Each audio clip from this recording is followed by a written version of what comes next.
What's up? What's up? Welcome to another episode of All Over Voiceover Kid VH. I'm your host, Kid VH. Welcome to the show.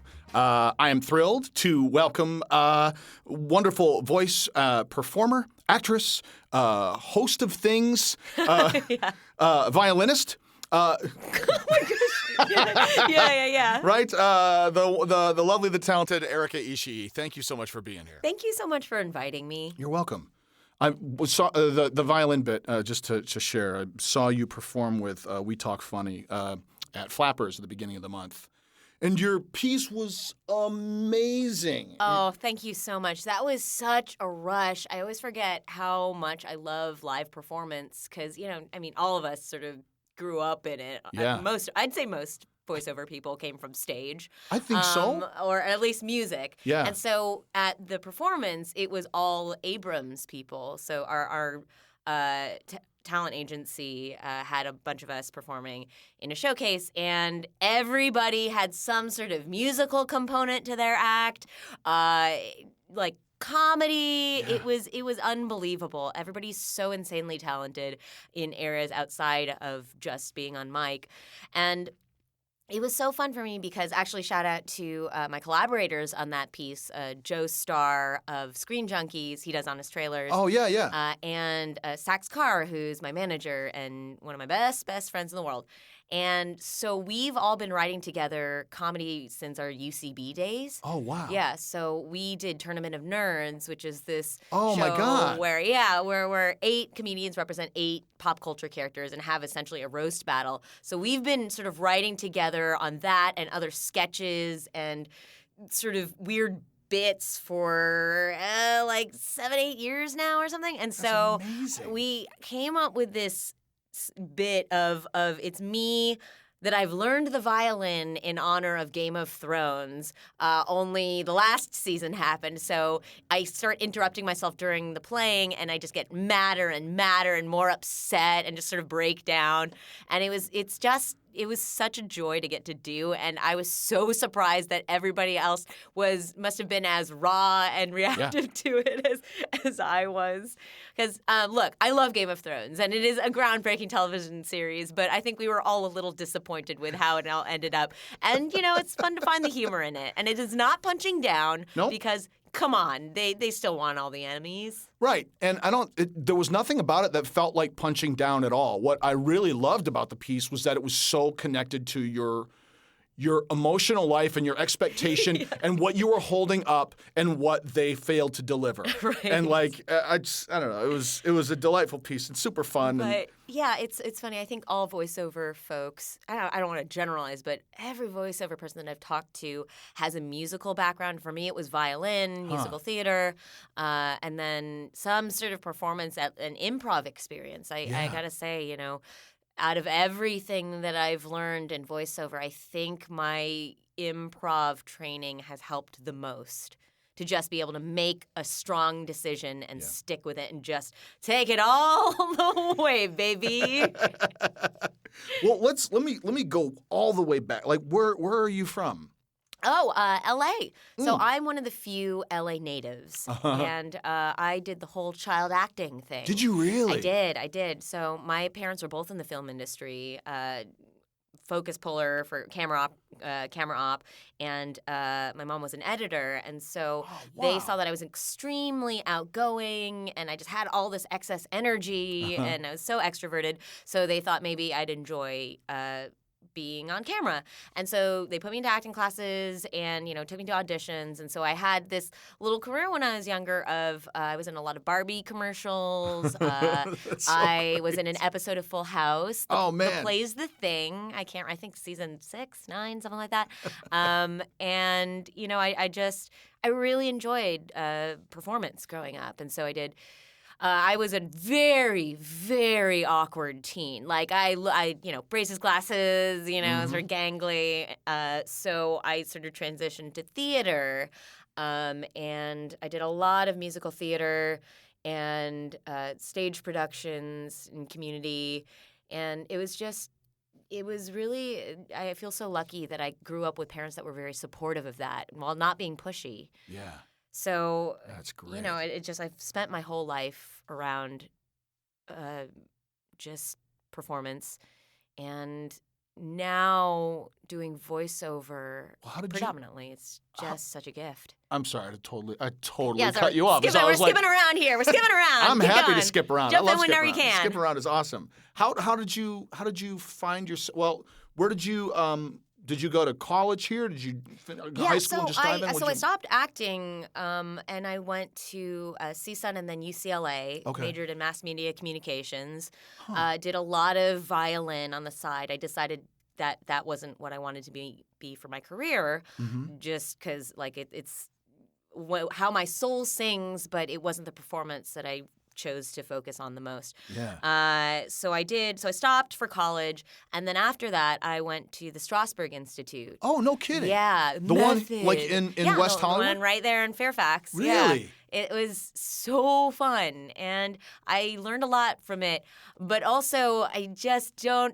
Let me tell you a little something about method acting, and I'm telling everybody this now because it is not method acting's fault when people are abusive to their castmates. Because what I took from it was how to sit in a chair and relax and make funny noises or sort of like animal exercises. Yeah. But taking care of your mental health and being kind and considerate to the people you work with is also very important. And I don't remember saying anything otherwise at the method school. So, That's a really important PSA and incredibly true because it's like people will blame their training for their bad behavior and it's absolute nonsense. I don't care for that. It's not nice. Yeah. And I mean, honestly, you will get so much further in this industry being kind to other people than being like, an actor, I guess. Method school was really wonderful. It's just very there's something very honest. It's about honesty, honestly. And then I also did UCB, Awesome. which was incredible. It just helps you think on your feet and make strong choices. And it kind of introduced me to this network of people who we all kind of came up together. There's folks in, as I said, Honest Trailers is getting nominated for Emmy Awards, or a lot of people are writing on, Thundercats or Powerpuff Girls, or there's folks guest starring or starring in so many comedy shows around town now. Yeah. It's so great to stick with your tribe Yeah. and to see how your peers kind of level up. Yeah. It's funny because I was pursuing on-camera acting, and I wasn't thrilled with and not making as much headway in what I wanted to be doing. A lot of the roles were very limited. You're very much limited by the way you look, and it was even kind of worse back then. Yeah. I'd always wanted to do. I loved cartoons growing up. It's interesting if you ask like what cartoons do you grow up with somebody. It really is. You gotta age yourself. Oh, completely. But completely. What cartoons did you grow up with? Not to make you age God. yourself. Well, listen. God. I trust me. I got you beat. I got you beat. I mean, I grew up with Tom and Jerry, 1940s, uncensored Looney Tunes, Tex Avery. Oh gosh. Yogi Bear was. Well, they showed all of those, but on sort of like the throwback blocks for us. So we didn't get throwback. It was just like, this is it. This is Gilligan's Island. Like ton of sort of like the Hanna-Barbera throwback stuff. But I'd say a lot of my formative cartoons were, I don't know, Batman the Animated Series and that era in the 90s was just incredible. One of my huge regrets is not getting into voiceover before Andrea Romano retired. Yeah. She cast all of those Warner Brothers cartoons and directed, and she was just, I think about the performances and how much they must have, they just really stuck with me. Yeah. The Nickelodeon cartoons, Rugrats and I think Doug, when Doug moved over, what was it, ABC? And I think a little before that was Ninja Turtles, but I don't remember that as much. I was very, very young for that. Yeah. And also anime. Anime, too, was huge for me. I always sort of talk about how growing up Japanese American was somewhat tough here, and the first cultural ambassador to America, in my mind, was anime. So Sailor Moon and Dragon Ball and Pokemon. were all, so huge for me growing up. And yeah, so those, I'd always loved cartoons and I always wanted that. But then video games. I realized video games was where so much exciting acting was happening. And I'd grown up with, sort of the traditional console systems and PC gaming. But I think it was The Last of Us that really sort of sold me on it. And I realized how I was like, whoa, there are performances in here that are more grounded and real than I've ever seen in anything ever. Yeah. So I decided I wanted to pursue voice acting. And so I, sort of started taking classes to see if it was right for me. And it's funny because I think a lot of my friends around the time, that I sort of knew through UCB people or sort of tangentially in this sort of geek cosplay scene in LA were already in their own right very accomplished voice actors. Really? And and so, I never really wanted to ask anybody for help or, it seemed like I was, trying to I know. You never want to ask for help or seem like you're imposing upon a friendship. Right. And so I really didn't, sort of go that way. But, I was very fortunate in that a lot of my friends that did, because sort of simultaneous to that, I started doing the hosting thing at Geek and Sundry.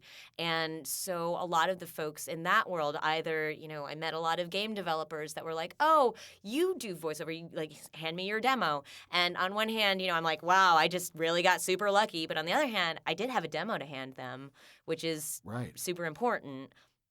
And, Rob Paulson, who's such a legend, like, he was doing a podcast out of the same studio as me. And he's like, no come kidding. on my podcast, like, talking tunes. And, I'll listen to your demo. And I just will always be so intensely grateful for that, And he told me, in some ways to kind of make me feel better about all of this, was that success is where luck meets preparation. And I have to admit that and on some level, even though I really was in the right place at the right time for a lot of these things, that I still had my training to fall back on, or I still had, a demo to hand people or a resume, that had credits on it. And, it's hard. It's hard getting started, but, over this sort of ramp of maybe 4 years, and then within the last year of finally deciding to go for it and get an agent. And it's just, you just kind of do what you can when you can and just be prepared for everything. That's it. It's fascinating how people. It's the question I hear most frequently from folks is like, how do I get into it? How do I get started? And it's like, what do you have? What skills do you already have? Can you act?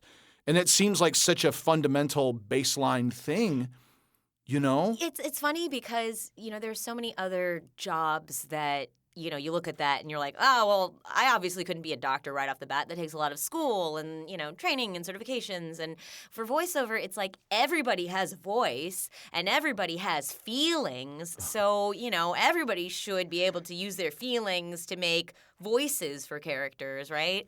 And you don't, there's oftentimes, and there are some people that can just do it. That are just, they don't need training, they don't need anything, they're just talented.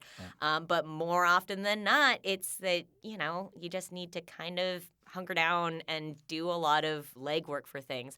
And it's so interesting to me because now I feel like I'm part of a generation, and, even the generation under me for voice actors, of people that specifically wanted to get into acting for voice acting. Or specifically pursuing it, because I think a lot of the generation before me was, training for stage or on camera or other things, and then realizes that they could fall into this and that they loved it and that they were really good at it. But now I think it's interesting to see this generation of people who grew up with video games and animation and are like, oh, yeah, no, that's what I want to do. And if on camera happens, it happens. That's so interesting. It's so true. But I think I look at a lot of the people who I admire most in this industry because, they're a generation ahead of me or even my peers, and they all have, yes, this eclectic training of, music and stage and, on camera and all of this stuff that sort of slots into voiceover somehow, because there's just so much that actually goes into it that, I never would have really thought of, just watching cartoons. So, yeah. Yeah. Like, it's like almost sometimes I think of it as, and definitely for mocap, but it's like black box theater. Oh my God. Black box theater, for those not familiar, are it's a theater in which there's nothing. You get nothing. You get a black box to pretend to be your chair or your stool or your bed or everything, and you just have to create everything in your head. And so for voiceover, when you're standing in a mic, you're like, oh, how far away am I from this person that doesn't exist in this room? Is it snowing?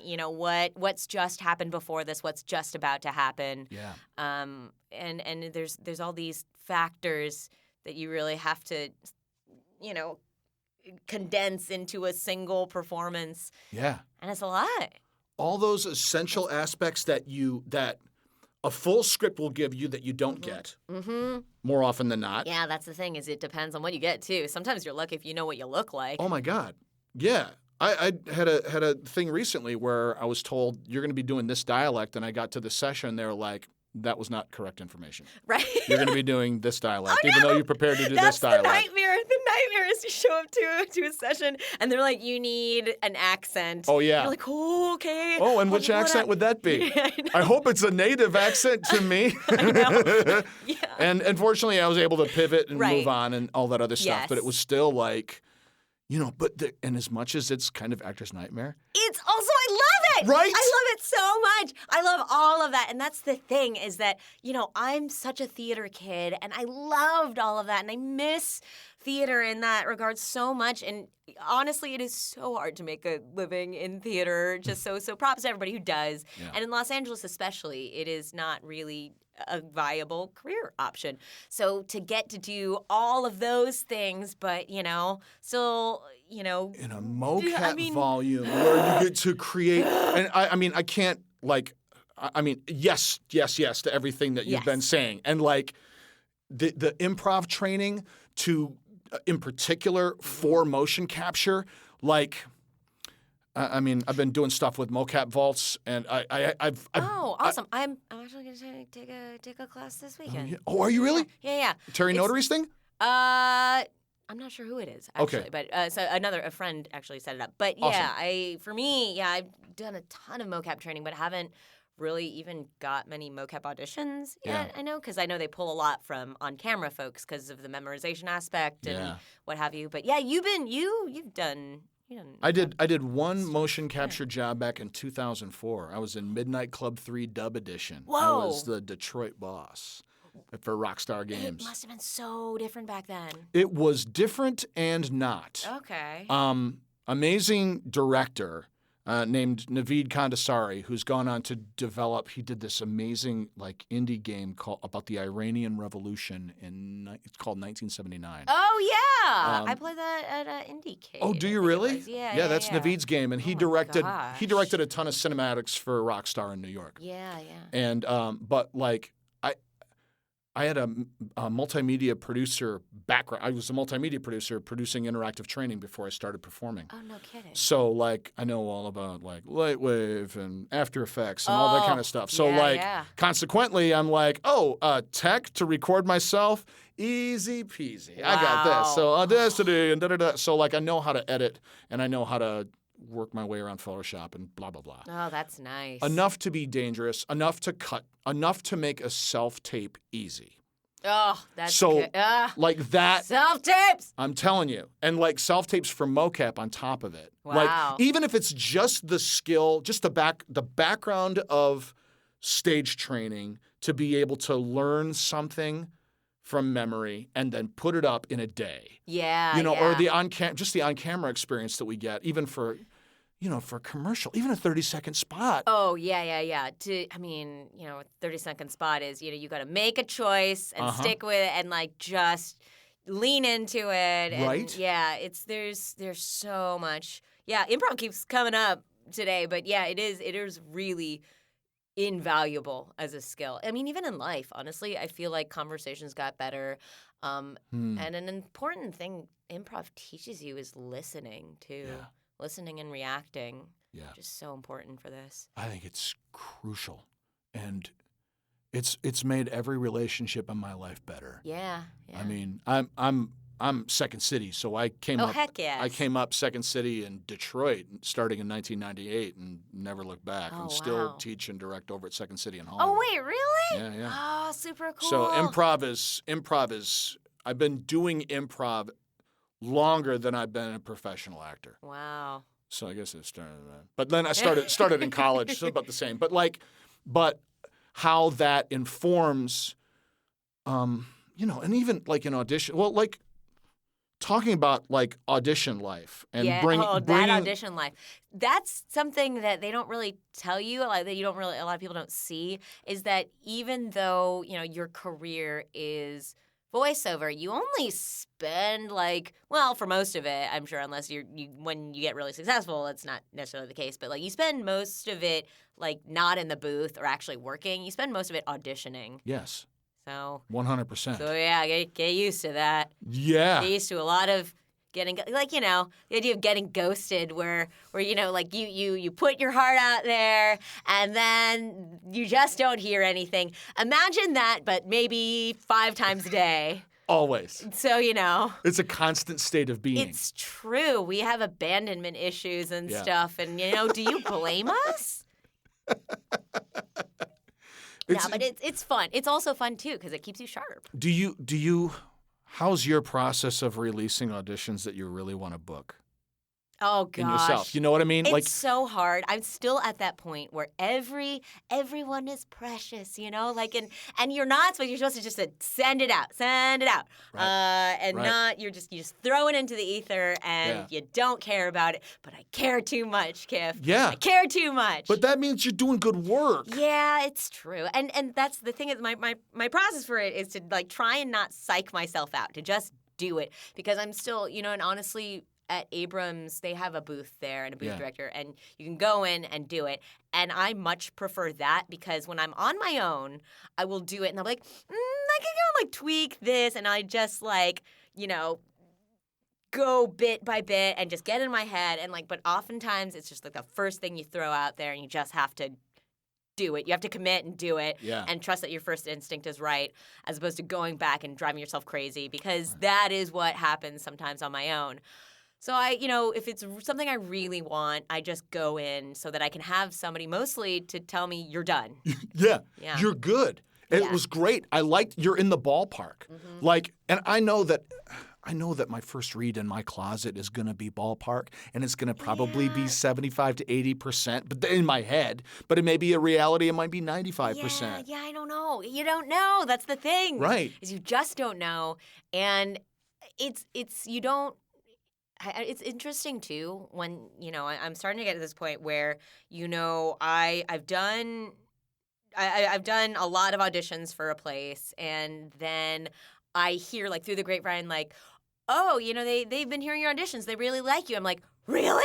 I had no idea that they even knew who I was, because I've been submitted so many auditions and I just hear nothing, so I don't know. But you don't know. You don't know anything about it, so just don't trust yourself on it. Just go. Just go and do it. Yeah. It's funny because I do remember a time.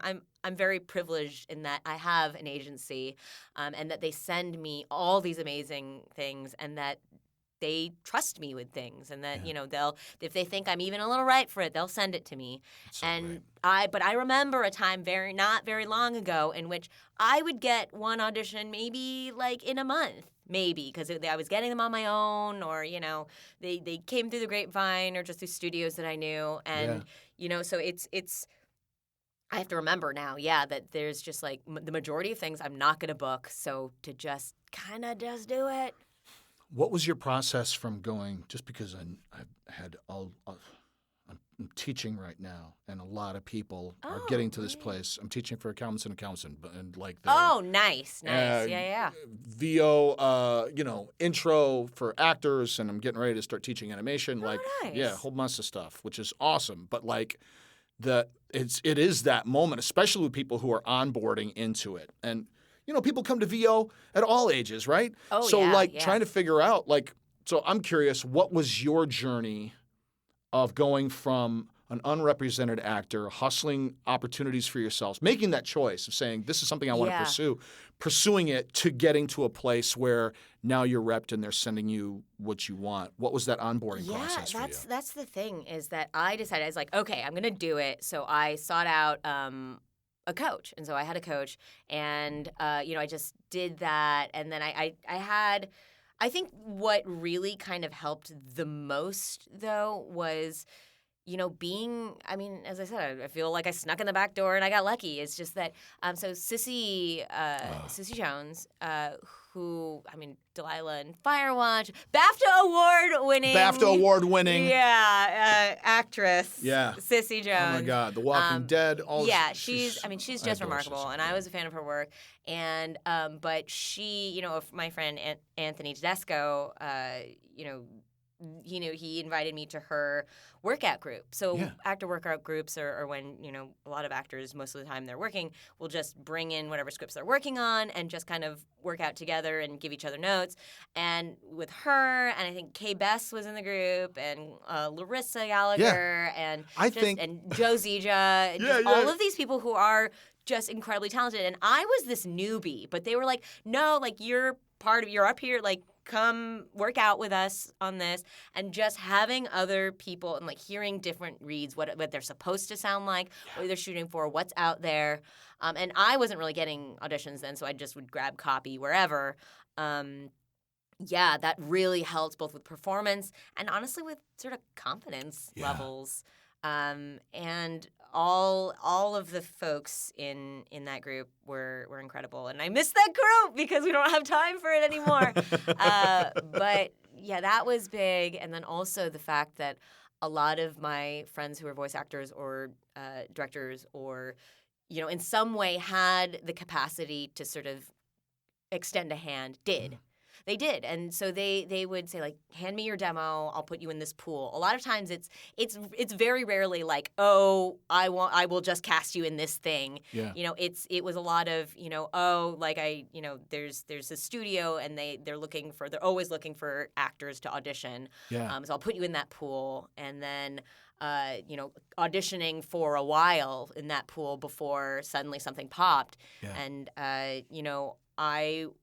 I came in around the time of the union strikes, and I was SAG, so I couldn't work in a lot of regards, So I think it slowed down progress in a lot of ways, I think. But I didn't, again, solidarity with your people, with your peers, do not, cross the line in that way. Some things, to be honest with you, some lines are kind of fuzzy. A lot of folks still work non-union and stuff.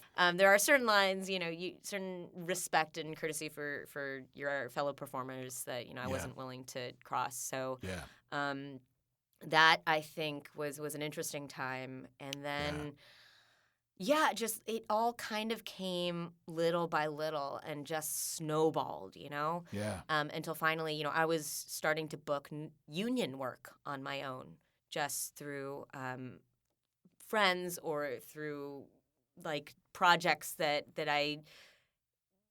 friends would invite me onto because they knew that they could work. They liked working with me. Thank you, friends. You know who you are.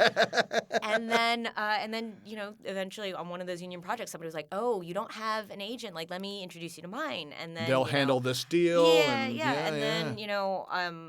And then another friend was like, "Oh, well, I hear you're looking for agents. Why don't you talk to mine?" And so I actually got to shop around. Honestly, Kif, I'd had bad experiences with on-camera agents before, and the prospect of getting to choose my agent, and top agencies too in town, was just overwhelming for me. And it took me a while to decide, but then I did, and I'm so glad. I love Abrams so much. Awesome. I trust them. I'm not scared to go in and talk to them, and that sounds like a no-brainer, but, here in this town, it's a thing. I totally agree. I have that same relationship with CESD, where it was just I can. Yes. I'm not going to go in there and talk about anything, but I can. I know. And I love talking about movies with Samit and like joking around with Bo and celebrating with people when you book stuff. I Like they're know. so genuinely excited and Yeah. get emotional with you. Like it's the greatest feeling to have that trust. It's wild. I've never had a team before, and I certainly didn't have folks that were working as hard for me as I was trying to work for them. So, it was a really, really gradual process. And I think, honestly, advice for people that are sort of in that process, they're taking classes, which is great. Like having the demo is great. And, honestly, it can be a huge investment of money and time. But, if you're going to go for it, like just really you should, you have to go 100%. Yeah. Because otherwise you'll just never know. And I think that sort of prospect of just like having everything be ready. And there are times where because I really want to sort of do the same and extend a handout to anybody else who, is, looking for it or who's ready for it rather, Yeah. And sometimes I'll ask like, hey, can you give me your demo or something? And I'll just never get a response. Or, like try taking a class and they're like, nah, I don't really like classes. Right. There's that feeling of like, you know how hard it is to get a foot in a door. And if someone reaches out and gives you that opportunity and they don't take it. Yeah. That happened to me in Detroit with a guy of like, I'll walk you into my talent agency. Whoa. And I did. And he was like, oh, great. And then he never returned their phone calls. Whoa. And I was like, yeah. dude. And again, it's I'm always going to be cognizant of my privilege in that, I had the money to cut a demo. I had the money for classes. I had the time, not having a day job or having, sort of performing work that was flexible to, be able to go to auditions or to, so it's I'm very privileged in that regard. But even in the days when I was still like working catering all the time, like having a network and still like submitting myself for different things or, trying to like save up for a demo, because that was my priority. I think just being prepared is what it is. And, keeping in touch with your peers too, That's huge. You have this group of folks who are adjacent artists who have got so many different skill sets, who are connected in so many different ways, and it's right. And you can support each other completely. And I'm always, as I kind of alluded to earlier, I'm always terrified of people thinking I'm using them for anything. Mm-hmm. I never want to take a friendship or a relationship for granted or be a user. But that being said, I think about, or people have told me too, like what would happen if the situation was reversed? Like, do I feel like, if I had a friend that was totally ready, had a demo and, just like was working hard, taking classes, like 100% I would walk them in to my agent, Right. And I have. So, don't be scared to, I guess, ask for something because I was scared for a long time. But if you feel that you are doing the work and that you're, you have a lot to offer, it's okay too to sort of reach out, I think. And people make assumptions about how much not necessarily even what you might want, but how much you got going on or what you're doing or based it's easy on. to look super busy on social media and then in reality just be really wanting work. Right. And there's it's such a balance. It's funny because I sort of came up in the digital space too, because simultaneous to all of the sort of little gigs that I was booking and the classes that I was taking, I was also working with Geek and Sundry and doing hosting, all over the digital space. And you learn to, I hate to have to say this, but you do have to sort of market yourself. Yeah. Or at least to consider, are there casting agents and peers of mine that are following my social media account? And I'm not saying censor yourself or, not be honest or anything, but to like, don't, really,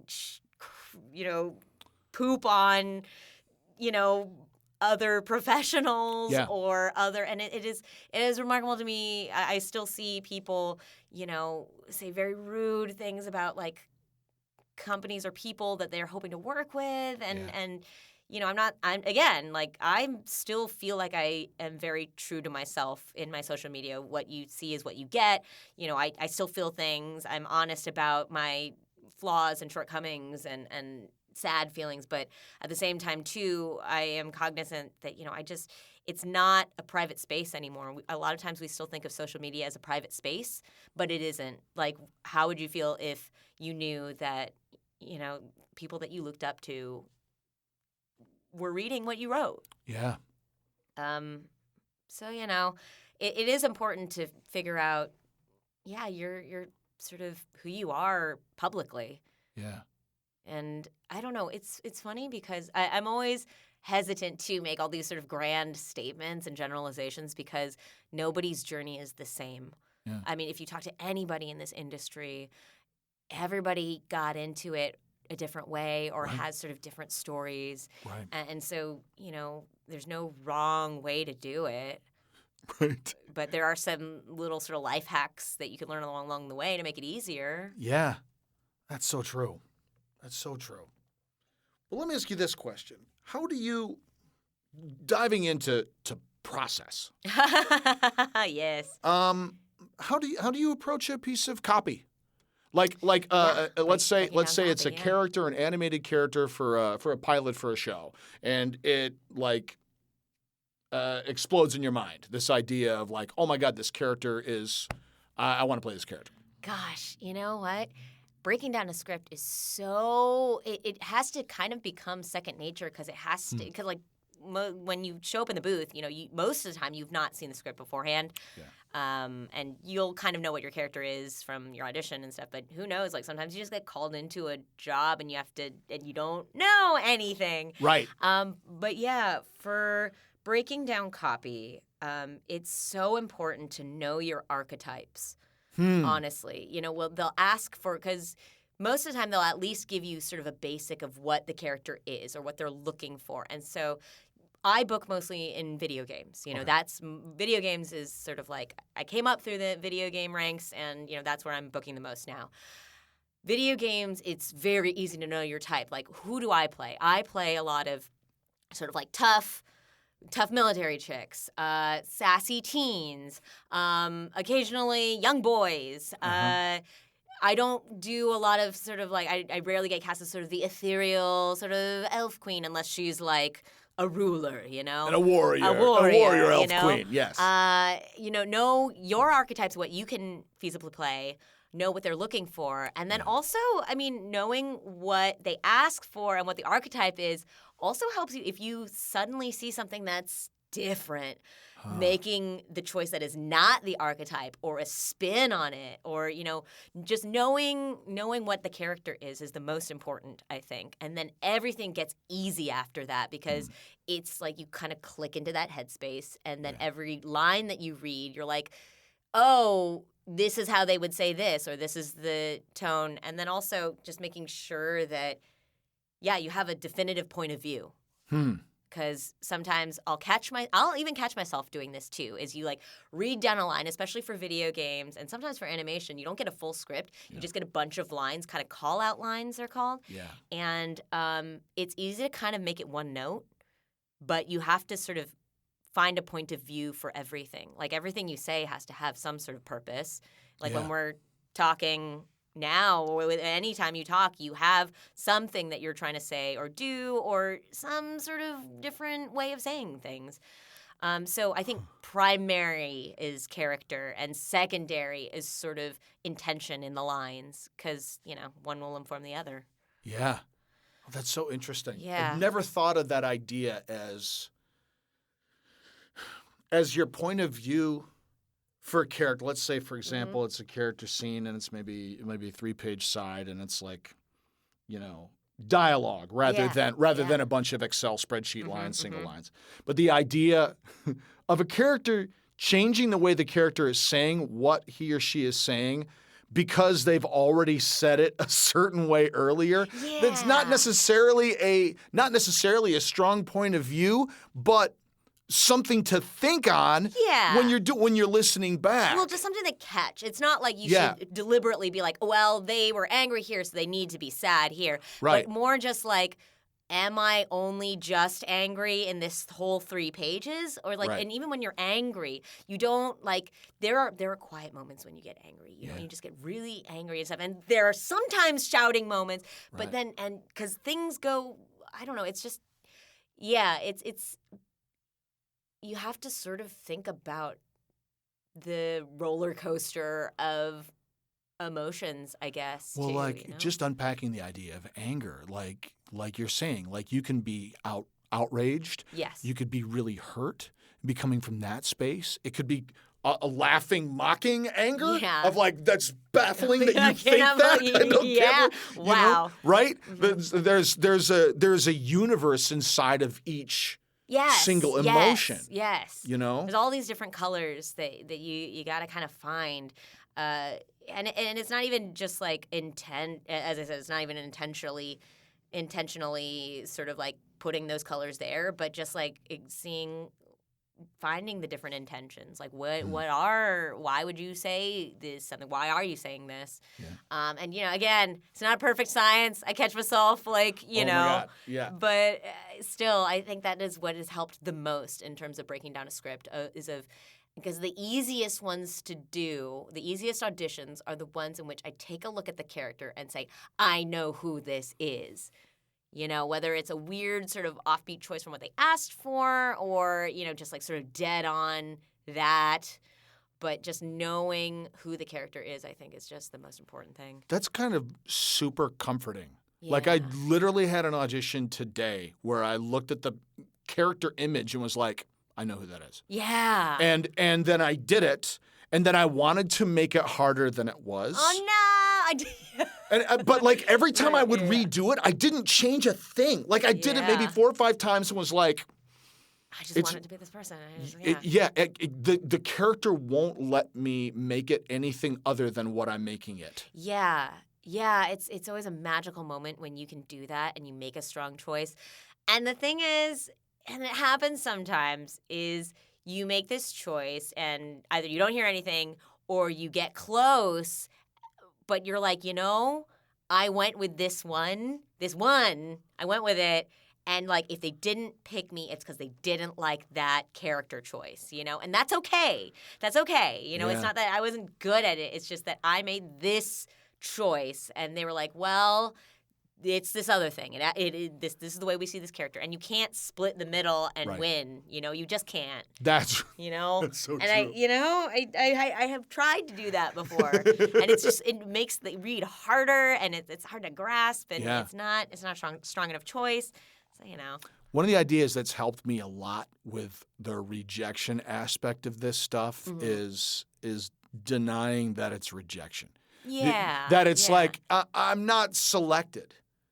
And that has helped a great deal. Like, I was talking to Candy Milo about this. I'm like, if there's a thing of Jolly Ranchers on the desk, and there's a cherry one and there's a grape one and an apple. I'm gonna go with grape, but I didn't reject the red one. Right. Right. I just selected grape because I want a grape right now, and the show wants a grape, and that the rejection is if I put it in and spit it out. That's That being said, like being recast and stuff is a very difficult thing and a real thing. But they say you're not anyone until you have replaced somebody and also been recast.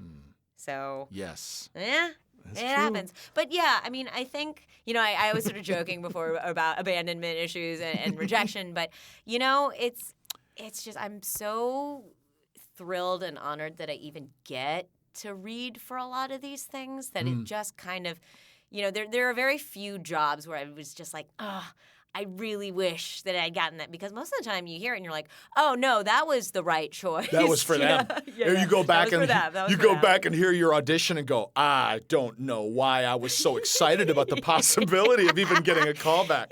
That was never gonna happen. And and another thing too is that you said, about the rejection, I'm into grape right now, but not the red one.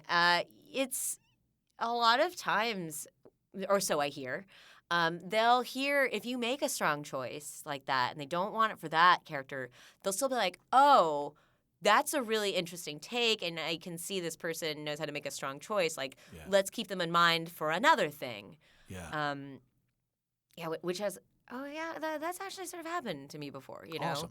And so I don't know. It's funny. There are sort of comforting things to hear at every stage of the journey, right? Totally. Like both when you're starting out, it's like, it's okay. It seems so daunting and so far away, but just dip your toe in and see if you like it and go for it. All the way to, like, look, you got to callbacks and you didn't make it, but that's okay because that means that, you had something special that That's right. got chosen out of hundreds of different tapes, And on camera and commercial, like your job is to get the callback. That's all. Yeah. Just like, especially with commercial, if you're going to go to, 200 South and you're auditioning against 200 people and I love that sign over at ASG Casting. It's like, congratulations, you've already made it to our top 40. Oh, wow. So don't blow it by being a dick. Right? It's essentially it. It's like, okay, well, that's you book the studio is what they say. win the sometimes. room. Yeah, you win the room. That's book it. the room. That's exactly right. And it's very exciting, and I'm just so excited too about this next year upcoming. For me and for friends, I feel like it's such a wonderful time to be a performer and such an incredible time to be a geek. Oh my God! I mean, can you talk about that a little bit? Like wow. the space that you occupy in the industry at large is a really fascinating space. Yeah, it's funny because I feel like there's a lot less distance between fan and creator now. Yeah. Both in sometimes not as positive aspects in that there's a direct line and we see everything that people say. But I have found it overwhelmingly positive. Again, I'm very privileged in that regard. But to grow up as such a fan of all these properties, as I said, Sailor Moon was one of the first things. Suddenly it was kind of okay to be Japanese. Wow. And I got to do voices in the Sailor Moon dub.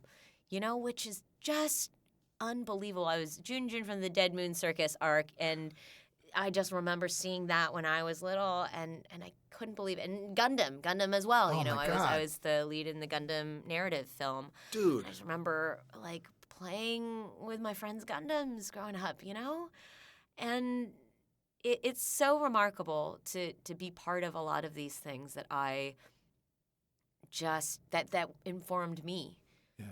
And I mean, I can't, statistically speaking, we are all going to be part of a Star War, Yeah. Because, I mean, there's just so much now. There's the TV, there's animated. Oh my God, the video games. world, There's, the movies. And like, just that possibility that I'm going to one day be able to hand a thing to my mom and be like, Mom, I'm in a Star Wars. Like, she loves Star Wars. She was one of the little side tangent about my mom and my supportive parents. They were geeks, Like she worked with Lucas and the boys back in the day.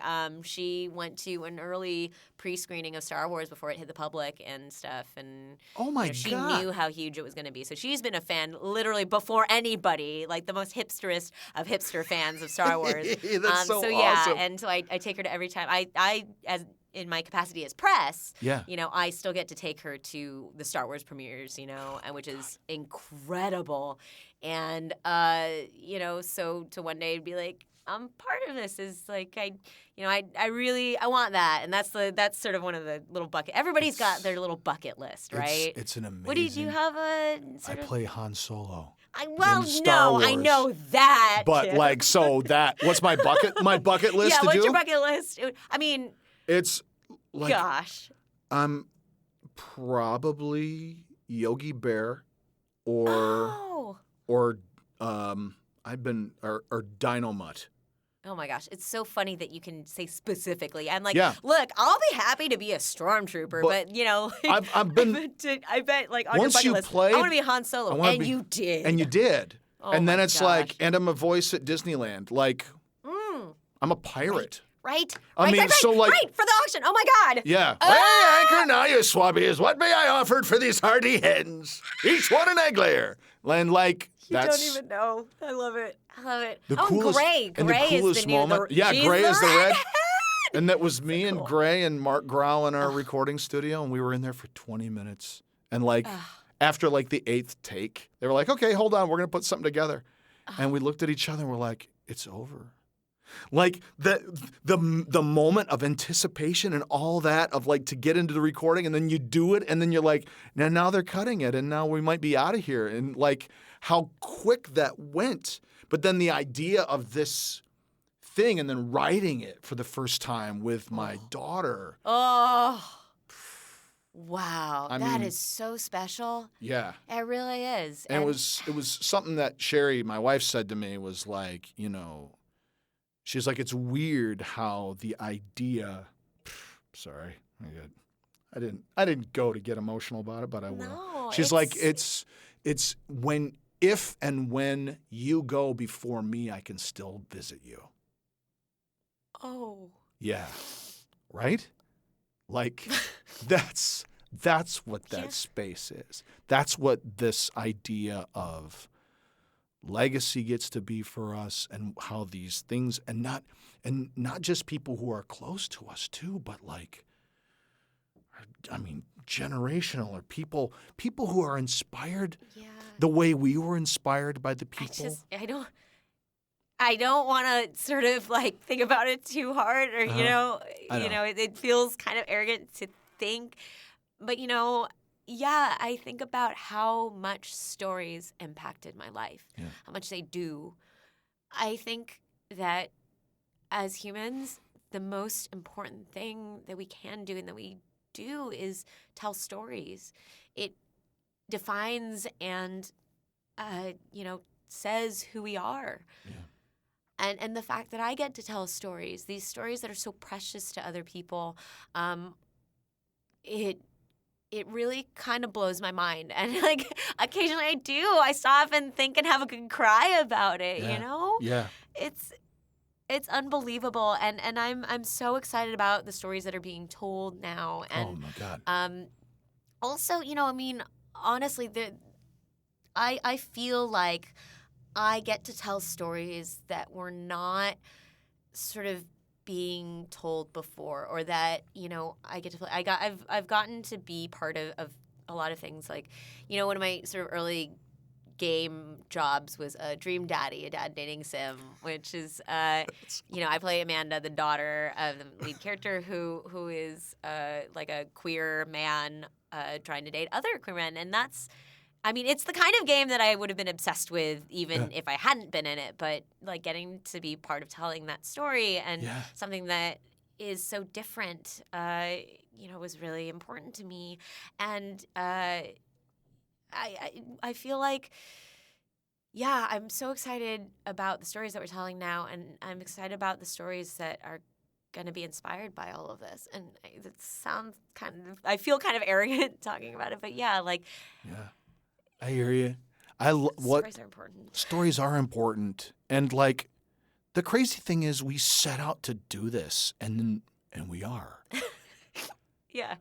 And like that. And I feel like everybody should do that if they want to tell stories.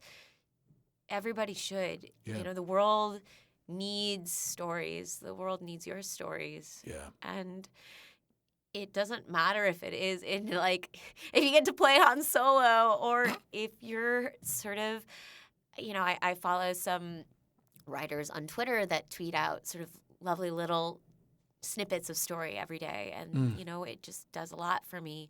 Whatever medium your storytelling takes, like the world needs it, and you should do it.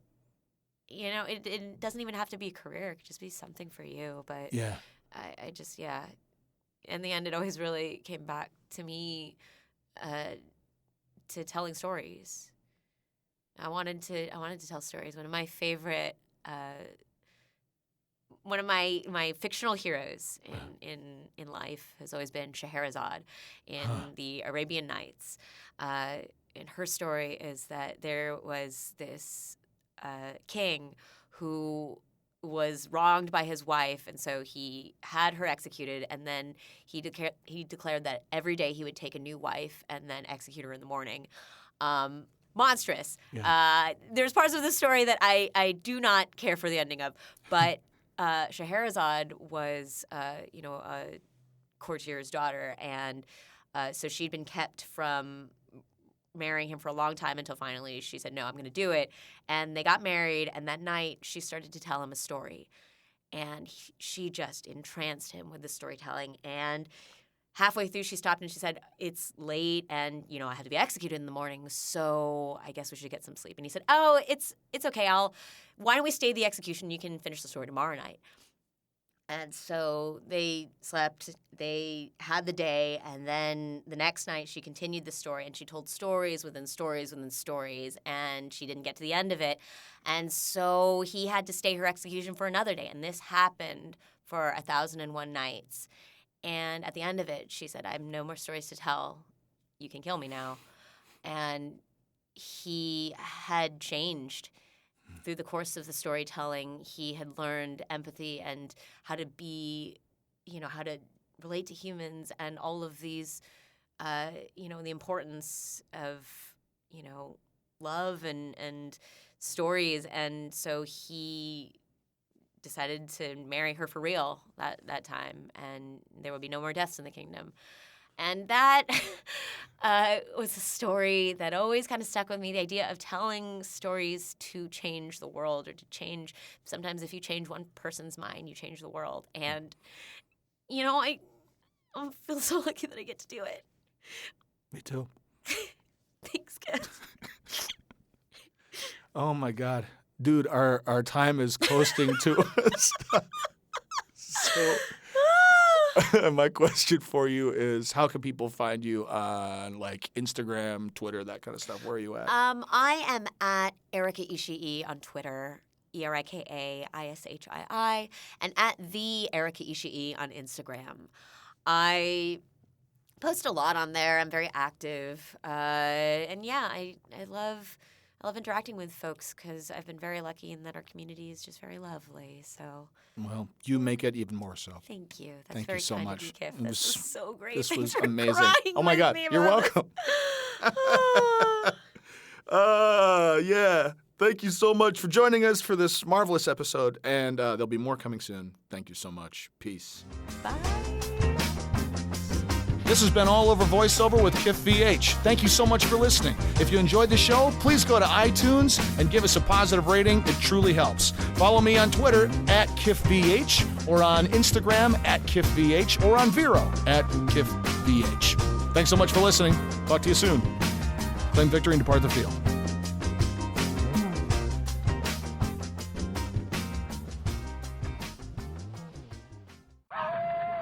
Werewolf? There. It's almost always the anomaly. Yeah, it's an anomaly whenever there's somebody's like, wow, I heard this person was not very nice. And everyone's like, really? In voiceover? That's not my experience. I know, yeah. What's wrong with you? Who were you when you went into that room with Darren DePaul? the industry's nicest man. Yeah. Oh, man, it's so great. Look at people's faces when you bring up Darren. You're like, oh, yeah. I saw Darren DePaul. Their faces light up like it's Christmas. They're like, Darren DePaul! Yeah, he's so great. Oh, man. So I just adore him. He's awesome. Truly good person. And so talented. It's wild, too, how it's like the most talented people are just